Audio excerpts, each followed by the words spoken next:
14 cara jalan untuk menyelamatkan, menyekat daripada perbuatan keji ini bagi membersihkan mujtama', masyarakat Islam, kita kata insya-Allah.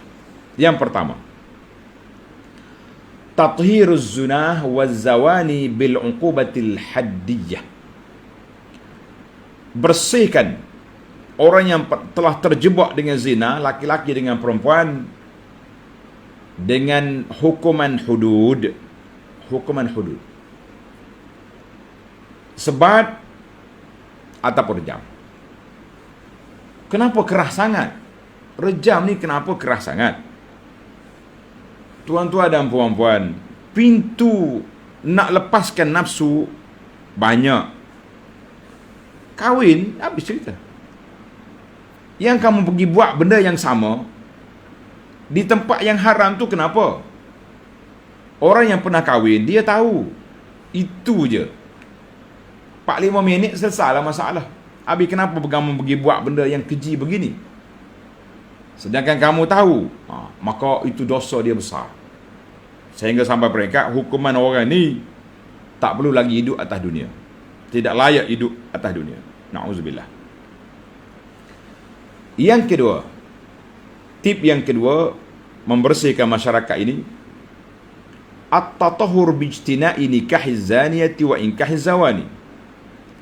Bersihkan keluarga kita, masyarakat kita daripada bersewenang-wenangnya, bermudah-mudah pergi kahwin dengan penzina, sama ada laki-laki atau perempuan. Sebab kalau dia masih lagi dalam fenomena zina itu dikahwin, maka dia tidak akan berhenti daripada perbuatan itu. Dia kahwin dengan orang ni, tapi dia pergi zina dengan orang lain. Yang laki-laki pun sama, bertukar, orang panggil tukar pinggan setiap hari. Tak. Nak kahwin juga, illa ba'da taubati wa ma'rifati sidqi fiha. Mesti setelah kita mengetahui, kita dapat kesan dia memang sudah berinsaf, dia sudah bertaubat, dan dia benar dalam taubatnya itu, dia benar. Mana sadiqah. Bukan kata taubat main-main je. Istilah orang kampung kita ni, dia panggil taubat ulu golok. Golok tahu golok? Golok ni yang kita dah potong parang. Itu golok, parang kan. Golok ni pemegang dia tu. Itu dia panggil ulu. Orang Kelantan kata taubat ulu golok. Sudah taubat buat pula. La. Jadi nak kahwin juga, pastikan orang ni, laki-laki ni, perempuan ni memang sudah bertaubat. Tak mau lagi dia mengulangi balik sejarah hitam dalam hidup dia. Yang ketiga, tathhirul alsinati an ramin nas bi fahisyatiz zina. Kita bersihkan lidah kita, tangan kita, mulut kita daripada menuduh orang dengan melakukan zina. Dia tu penzina tu, dia ni zina tu. Maka hukuman orang yang melakukan sedemikian, nama dia qazaf. Penuduh tu nama dia qazif. Qazif makna orang yang menuduh orang melakukan zina. Qazaf ataupun qazif. Hukuman zina, hukuman qazaf ini insya-Allah kita akan baca dalam ayat 4 dengan ayat 5. Ayat 4 dengan ayat 5. Wala bayyinata fayuhaddu haddal qazaf. Dia tak ada dalil, tak ada bukti, maka orang ni kena hukuman sebat 80 kali sebat. Dia panggil haddul qazaf. Yang keempat, sekarang ni masalah apabila ditular-tularkan tuduhan kepada orang, sama ada zina ke, liwat ke, apa benda, orang bercakap. Kita tak ada bukti. Surat khabar tulis pun andaian-andaian kan. Maka suatu masa dulu, waktu orang bawa tilam pergi mahkamah dulu, saya tengok ramai masyarakat kita yang tak jaga lidah, tak jaga tangan, mengomen, seolah-olah habis masyarakat ini menjadi qazifun, menjadi penuduh orang. Ini bahaya sekali.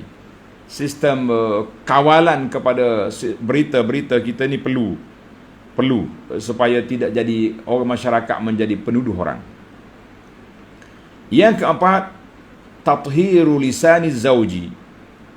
Kita bersihkan lidah suami sendiri, an rami zaujatihi bizzina, menuduh istrinya sendiri berzina, wala bayyinah.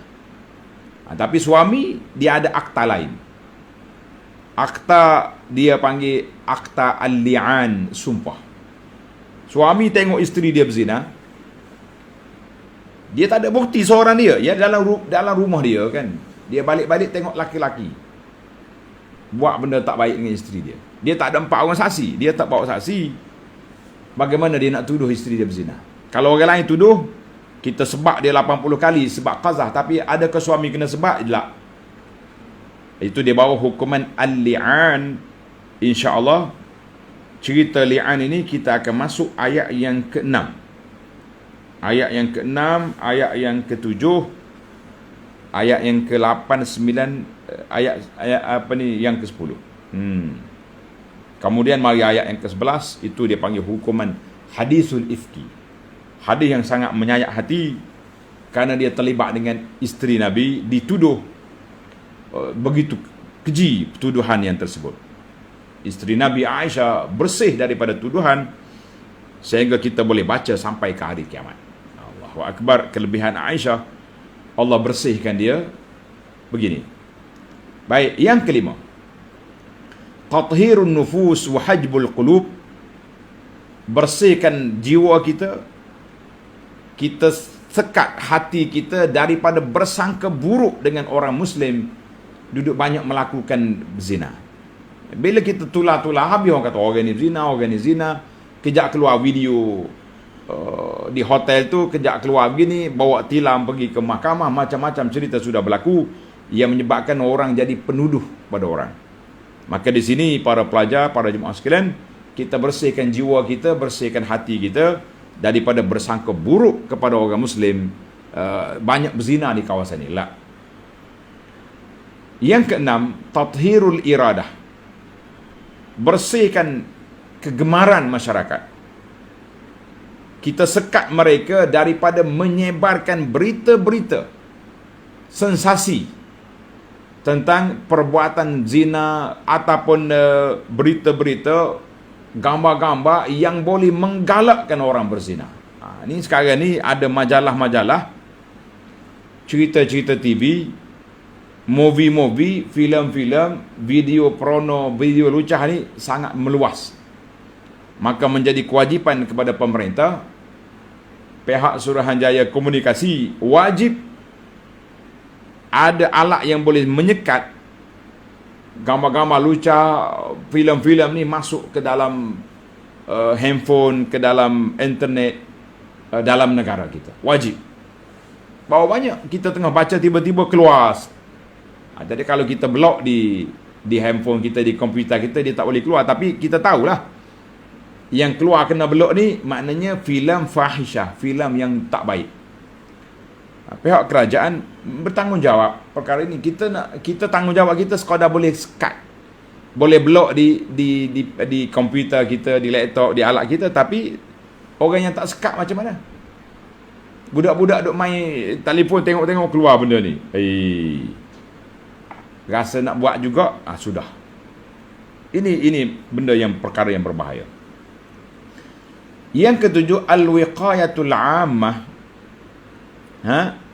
Kita buat penjagaan, kawalan umum kepada masyarakat, iaitulah membersihkan jiwa daripada benda-benda yang boleh jadi was-was, khayalan-khayalan yang dibawa oleh syaitan ke dalam hati anak-anak kita, anak-anak muda kita. Kerana itu menjadi tanggungjawab kita. Kita berdoa sentiasa kepada Allah, minta Allah Ta'ala selamatkan kita dan keluarga kita, dan juga kita beri pendidikan supaya mereka tidak terjebak dengan was-was ataupun godaan yang dimainkan oleh syaitan. Yang ke-8, masyru'iyatul istizan. Disyariatkan minta izin. Ini penting tuan-tuan. Minta izin bila nak masuk rumah.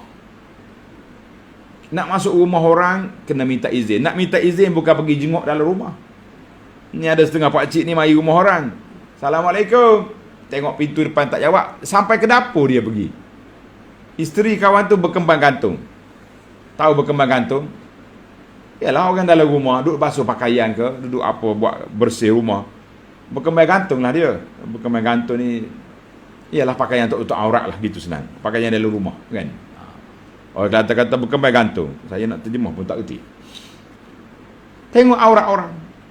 Ataupun istizan daripada anak-anak sendiri. Ini dalam ayat kita ni, istizan daripada anak cucu kita nak masuk rumah. Nak masuk rumah. Masuk rumah, masuk bilik mak ayah, itu juga perlu istizan, minta izin. Hatta la yaqa'an nazaru fil aurah. Sehingga tidak tengok aurat orang, ataupun anak-anak tidak tengok apa yang dibuat oleh ibu bapa dalam rumah. Ada budak kecil pergi buat benda yang dibuat oleh orang tua. Bila dibawa ke bilik kaunseling, dia tanya, kenapa kamu buat macam ni? Oh, dia kata dia nak test sebab dia tengok ayah dia buat dengan mak dia. Tengok, hadaha an-nazar khatar, masalah ini. Yang kesembilan, bersihkan, jaga pandangan mata kita, jangan tengok kepada wanita. Yang ke-10, kita juga beri pendidikan kepada wanita, jangan tengok kepada laki-laki yang ajnabi.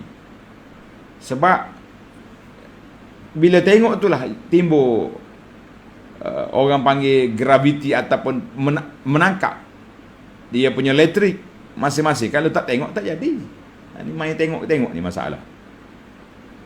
9, maknanya tengok laki-laki, jaga laki-laki. Yang 10, jaga wanita. Jangan masing-masing menjaga pandangan. Tak kira lah tengok orang betul ke, tengok filem ke, tengok cerita ke, tengok majalah ke, tengok gambar ke. Yang ke-10, yang ke-11, tahrim, haram wanita menzahirkan perhiasan diri dia. Haram bagi orang wanita menzahirkan perhiasan diri. Nak keluar rumah, macam-macam baju, warna-warni, bergantung dia punya labuci, lelak-lelak, pakai wangian. Itu semua larangan. InsyaAllah ayat ini semua kita akan bincang nanti. Cuma ini khulasah. Ada dalam hadis Nabi SAW mengatakan, ayyuma imra'atin ista'tarat, mana-mana laki-laki yang pakai wangian,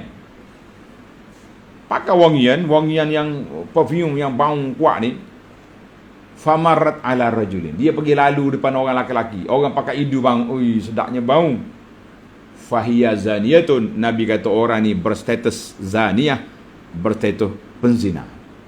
Walaupun bukan zina farat, tapi habis idu orang berzina, duk cium bau dia, mata orang pun duk cium, duk tengok dia. Allahu akbar, bahaya. Yang ke-12, man'u ma yuharrikur ar-rajul yuharrik ar-rajul, larangan daripada melakukan perkara-perkara yang boleh menggerakkan syahwat orang laki-laki. Seperti perempuan berjalan, hentak kaki, biar bunyi dia punya gelang kaki tu keceng-keceng, nak tengok orang. Macam kita hari ni pakai kasut tumit tinggi, ketuk-ketak bunyi kan. Oh, siapa dia berjalan? Oh, hebat. Yang menyebabkan orang yang punya jiwa yang penyakit, ada penyakit dalam jiwa, akan tengok, bini siapa? Jadi mulalah syaitan akan masuk. Yang ke-13, al-amru bil isti'faf. Allah Subhanahu Wa Taala ajar kepada kita supaya mendidik jiwa. Mendidik jiwa nafsu bagi orang yang tak mampu berkahwin.